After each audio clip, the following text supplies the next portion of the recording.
So hello everyone, welcome back to the other new video. और आज date है 31 मई and आप सभी को भी लग रहा होगा कि मैंने 4-5 दिनों से जो है कोई वीडियो नहीं डाली और मेरा एग्जाम भी कैसा गया इसके बारे में भी नहीं बताया। तो आज हम उसी के बारे में इस वीडियो में बात करने वाले हैं। एंड वीडियो में आगे बढ़ने से पहले मैं एक एडवाइस दे देना चाहता हूँ कि जो स्टूडेंट्स अगले साल या फिर उसके अगले साल अगर प्रिपेयर करना चाहते हैं तो इस साल का पेपर जो है प्लीज जरूर करके एनालिसिस वीडियो किसी भी एक अच्छे मेंटर से देख लेना, जो यूट्यूब पे बहुत सारे अवेलेबल है। क्योंकि इस साल का जो पेपर था वो कुछ हटके था भाई, इससे पहले ऐसा एग्जाम कभी नहीं हुआ।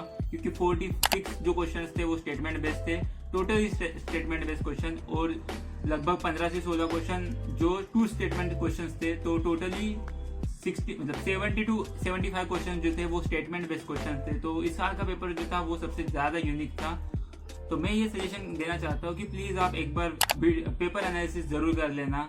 एंड वीडियो के एंड में हम बात करेंगे कि मैंने जो 5-6 महीनों में प्रिपेयर किया क्या वो इनफ था, या फिर मैंने जो मैपिंग करी और मैंने करंट अफेयर किया वो मैंने कैसे किया और उससे मैंने कैसे क्वेश्चन सॉल्व करे, क्या मैं कर पाया 5-6 महीनों में या नहीं, ये सब हम सीधे एंड में बात करेंगे। So stay tuned and keep watching. Video में हम बात करते हैं कि एग्जाम डे मेरा कैसा गया। So let's go.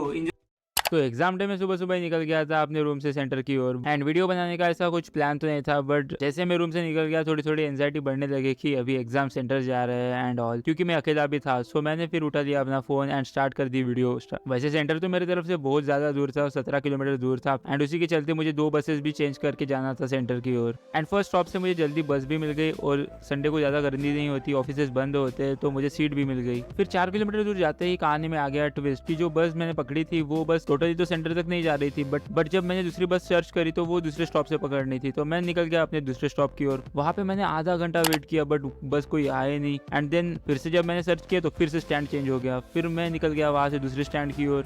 एंड जैसे मैं पैदल पैदल जा रहा था इस स्टैंड से उस स्टैंड की ओर, तब मुझे वो बस दिखी जो मुझे पकड़नी थी, बट वो बहुत आगे निकल चुकी थी, तो वो भी छूट गई मेरे हाथों से। फिर आधा घंटा ट्रबल करने के बाद फाइनली मुझे बस मिल गई और मैं 7:30 बजे तक सेंटर में पहुंच चुका था। बट सेंटर भी हाईवे से 1 किलोमीटर दूर अंदर था, और वो भी आप रोड देख ही सकते हो कैसा था। और मेरे रिएक्शन तो कुछ ऐसे थे जैसे कि आप सुन ही सकते। यार मुझे अभी भी बिलीव नहीं हो रहा कि मैं कोई यूपीएससी का एग्जाम देने जा रहा हूँ, क्योंकि मैं थोड़ा जल्दी पहुंच गया था 7:30 बजे, तब तक कोई था ही नहीं वहाँ पे, और पूरा रोड जो है सुनसान था। एंड यहाँ पे जो बंद पड़े हुए क्वार्टर्स थे, मुझे लग रहा था कि यार मैं कहीं रॉन्ग डायरेक्शन में तो नहीं जा रहा। एंड मेरा जो सेंटर था वो एक स्कूल था और वो बहुत ज़्यादा अंदर था। फिर मैंने सेंटर पे पहुँचते ही अपना फ़ोन ऑफ कर दिया, क्योंकि बाद में मुझे थोड़ा सा रिलैक्स फील करना था खुद को। एंड देन पेपर 1 खत्म होने के बाद मुझे बहुत ज़ोरों की भूख लग गई थी और मेरे पास 3 घंटे थे, तो मैं फिर से हाईवे की ओर आ गया था कुछ खाने के लिए। बट यहाँ पे कुछ खाने के लिए भी नहीं मिला। एंड थोड़ी देर चलने के बाद मुझे एक उपमा स्टॉल मिला जहाँ पे मैं थोड़ा सा उपमा खाया, ये भी सुबह का बना हुआ था। एंड फिर मैंने वहाँ पे एक स्प्राइट खरीदी एंड मैं निकल गया अपने सेंटर की ओर। सेंटर पर जाके देखता हूँ तो मुझे वहाँ पे कहीं बैठने के लिए भी जगह नहीं थी, तो फिर मैं एक ऐसे ही पेड़ के नीचे बैठ गया अपने सीसेट के नोट्स लेके। वैसे तो हम सभी को पता है कि लास्ट मोमेंट में पढ़ के भी कोई फायदा नहीं, बट क्या ही करे, वहाँ पे मुझे करने के लिए भी कुछ नहीं था। दैट्स वाई मैंने अपने सीसेट के नोट्स रिवीजन करना स्टार्ट कर दिया, मतलब ऐसे फॉर्मूलेस देखे थोड़े से। एंड उस दिन मुझे रियलाइज हुआ कि हीट वेव्स नाम की चीज़ कैसे हिट करती है। एंड पेपर 2 खत्म होते ही मैं डायरेक्ट जो है शाम को रूम की ओर निकल गया। ना ही मैंने कोई वीडियो बनाई क्योंकि फ़ोन में भी चार्जिंग कम बची थी। तो फिर इस तरह से कुछ मेरा एग्जाम डे गया। तो ये तो बात रही एग्जाम डे की कि मेरा एग्जाम डे कैसा गया और क्या गया। दैट्स वाई ये वीडियो थोड़ी सी लेट बन रही है, क्योंकि मैं बहुत ज्यादा थक गया था, तो मैंने फिर वीडियो नहीं बनाई। एंड फिर मैं अपना मेन अटेम्प्ट है जो अगले साल देने वाला हूँ, मैं उसके पीछे लग गया था। मैंने थोड़ा सा प्लान बनाया कि ऑप्शनल के लिए कब टाइम देना है, आंसर राइटिंग कब करनी है and all. So that's why मैंने इस वीडियो को थोड़ा सा लेट बनाने की सोची। एंड अभी मुझे टाइम मिला तो अभी मैं बना रहा हूँ। तो अभी हम बात करेंगे कि how was my experience about this paper, and कुछ मैं अपने डूज एंड डोंट्स भी शेयर करूंगा जो मुझे पर्सनली बेनिफिट किए during exam. And during exam मैंने कौन सी गलतियां की वो भी मैं शेयर करूंगा। जैसे कि हम सभी को पता है कि करंट अफेयर से लिंक करना कितना इंपॉर्टेंट है, जैसे कि मैंने भी करा था। और मैंने जो लास्ट में मैपिंग करी वो भी मैंने सारी करंट बेस करी थी, एंड जो भी पीआईबी कर रहे थे वो भी सब कुछ करंट का ही था। सो दैट्स वाई मैंने लास्ट पेज में जो है करंट अफेयर्स को ज्यादा प्रायोरिटाइज करा। बट इस साल जो है करंट अफेयर्स के कम क्वेश्चन आए थे, बस 9 क्वेश्चन आए थे। एंड मैंने मैपिंग का भी एक वीडियो बनाया था और उसमें मैंने पूरे करंट बेस मैपिंग करी थी, उसका भी मुझे बहुत ज्यादा बेनिफिट हुआ, जैसे कि मैंने ये करा था।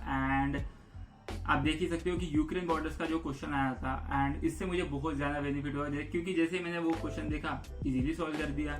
एंड वैसे G20 का भी क्वेश्चन आया था, बट बहुत सारा करंट अफेयर्स जो था इस साल मिसिंग था, जैसे कि SEO नहीं आया था। एंड मैंने जीएस से जैसे लिंक किया कि मातृभूमि जो न्यूज़पेपर है तो उसको 100 ईयर्स हो गए थे, तो मुझे लगा कि इस साल कोई ना कोई न्यूज़पेपर पूछ लिया जाएगा, इसलिए मैंने वहाँ पे पूरे जो है स्टिकी नोट्स लगा दिए थे। लास्ट के 2 दिन में मैंने सारे करंट कर दिए, बट उतना बेनिफिट नहीं हो पाया, बट कोई बात नहीं। बट स्टिल मैं ये चीज़ें नहीं छोड़ने वाला, क्योंकि मुझे ऐसा लगता है कि करंट के जो भी हम क्वेश्चन अगर लिंक करते हैं तो एक तो जो सिलेबस है उसे हमें कट आउट करने में बहुत ज़्यादा हेल्प हो जाती है, क्योंकि हमें सब कुछ पढ़ने में इतना टाइम लगेगा। अगर हम करंट बेस्ड पढ़ेंगे या एग्जाम ओरिएंटेड पढ़ेंगे थोड़ा ज़्यादा बेटर रहेगा, क्योंकि हम सब कुछ अगर पढ़ेंगे तो सब कुछ याद रखना भी पॉसिबल नहीं है। तो दैट्स वाई करंट से लिंक करना हमें बहुत ज़्यादा ज़रूरी है। एंड और एक मैं अपनी टिप शेयर करना चाहता हूँ डोंट्स में, कि don't ignore the core subject. जैसे कि बहुत लोग जैसे कि हिस्ट्री में बस मॉडर्न करते हैं, एंशियंट को उतना ध्यान नहीं देती, क्योंकि एंशियंट के बस 1 से 2 क्वेश्चन आते हैं, सबको पता है। बट इस साल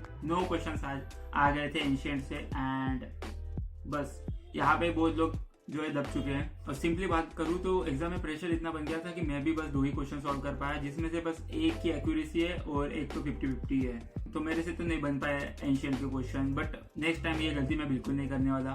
और एक डोट्स में एक बात आती है सीसेट की, कि बहुत लोग बोलते हैं सीसेट ईजी है। हाँ ईजी है, बट सीसेट को टाइम देना बहुत ज़्यादा ज़रूरी है। जितने हम अगर क्वेश्चन सॉल्व करेंगे, जितनी प्रैक्टिस करेंगे, उतना टाइम कम होते जाएगा day by day.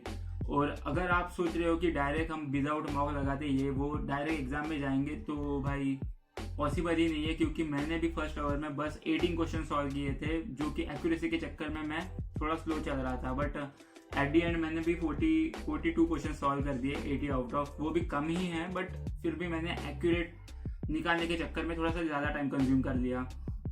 And dos में मैं बस एक ही एडवाइस देना चाहूँगा कि आप जो भी पढ़ो, स्टैटिक पढ़ो या फिर जीएस, जो भी कुछ भी पढ़ो, बट उसे करंट से लिंक करो। जैसे कि आईआर पढ़ रहे हो तो उसे करंट से लिंक करो, एंड करंट में जितना है उसे बिल्कुल भी मत छोड़ो। एक्स्ट्रा तो पढ़ो, बट करंट का जो है पहले उसे प्रायोरिटाइज करो, क्योंकि इस साल भी जो करंट के क्वेश्चन आए थे उसमें से 5 तो आईआर के क्वेश्चन थे।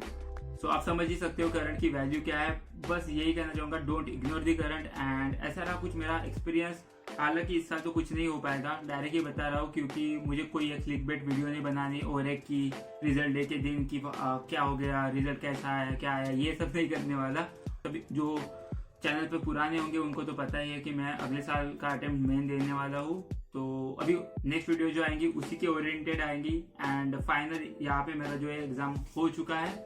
So that's it. तो फिर आज के लिए बस इतना ही। अगर वीडियो अच्छी लगे तो प्लीज़ लाइक कर देना, और चैनल पे नहीं हो तो प्लीज़ सब्सक्राइब कर देना। Till then take care and bye.